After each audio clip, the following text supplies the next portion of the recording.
Après que l'imam ait loué Allah et évoqué les éloges du prophète et les salutations et les bénédictions d'Allah subhanahu wa ta'ala sur lui ainsi que sur sa famille et ses compagnons et ceux qui les ont suivis sur le droit chemin, il dit: Chers musulmans, la photographie moderne est l'une des plus dangereuses et défectueuses des inventions.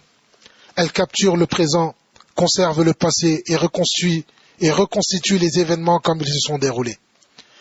Alors que l'interdiction de mettre en image tout être vivant, humain ou autre, est établie dans la sunna, il est aussi établi l'ordre d'effacer toute image, la malédiction contre les façonneurs d'images, et qu'ils subiront le châtiment le plus douloureux le jour de la résurrection.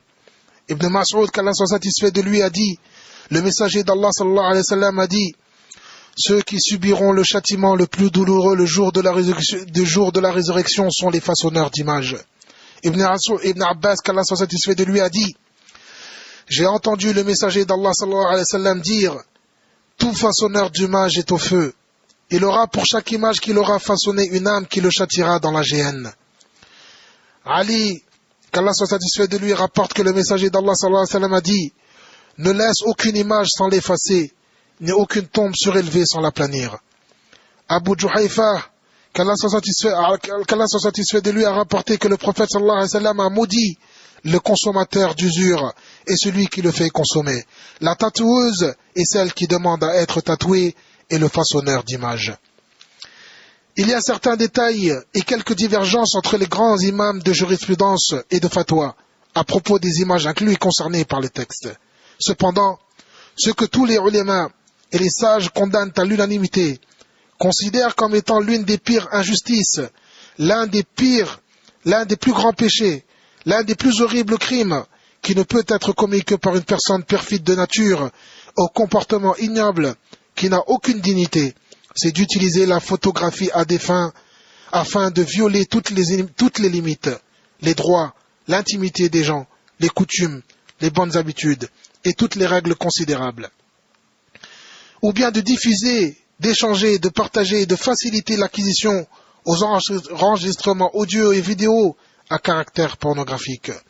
Ou encore d'utiliser la photographie à des fins ignobles et des objectifs sales qui n'ont aucun lien avec la religion et le bon comportement.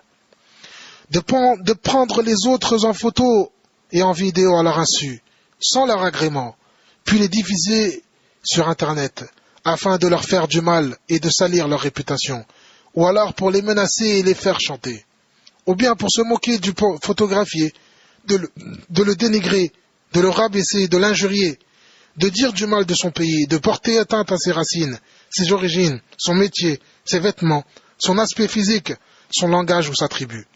Ou bien en vue de propager la haine, le racisme, la malveillance, la rancune et d'éveiller les soulèvements populaires dans la société. Ou encore pour exciter la foule, la masse et les insensés contre la sécurité et la tranquillité de l'État musulman.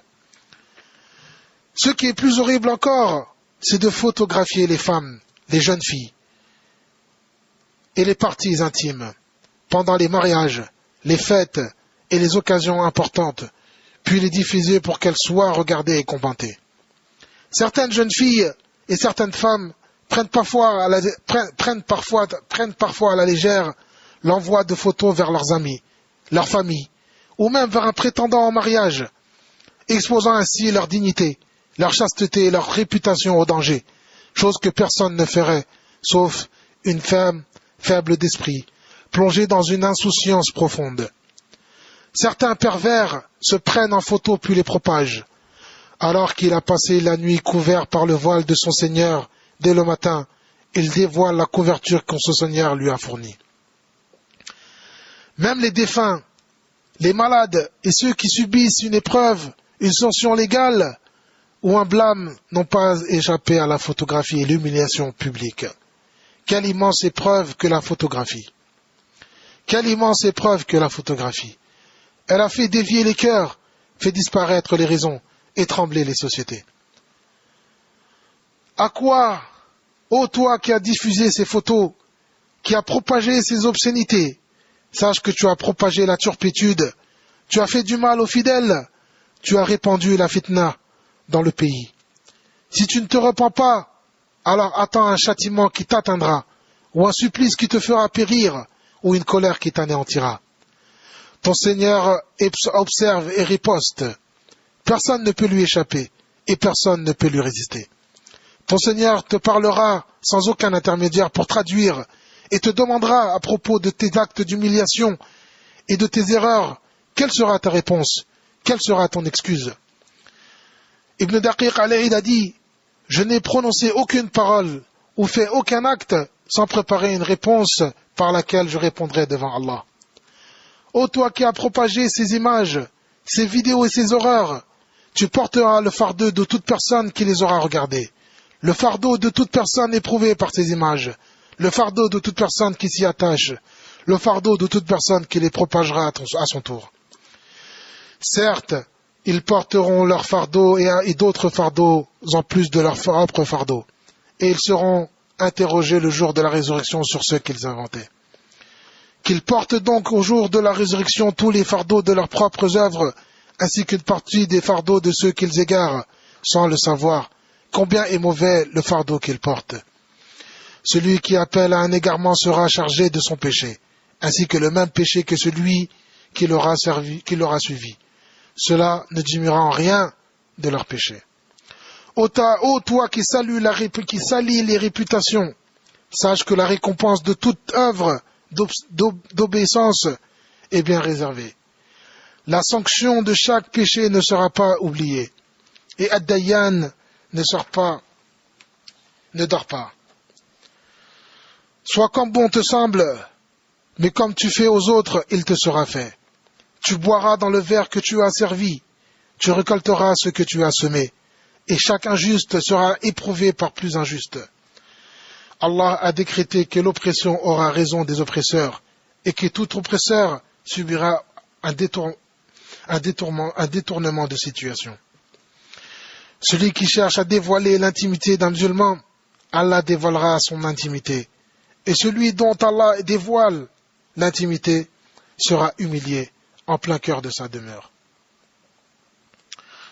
Alors repens-toi des crimes que tu as commis, cesse le mal que tu fais, implore le pardon pour les péchés, pleure de tes erreurs, repens-toi avant l'arrivée du terme fixé et de la mort, et rappelle-toi la parole du grand maître.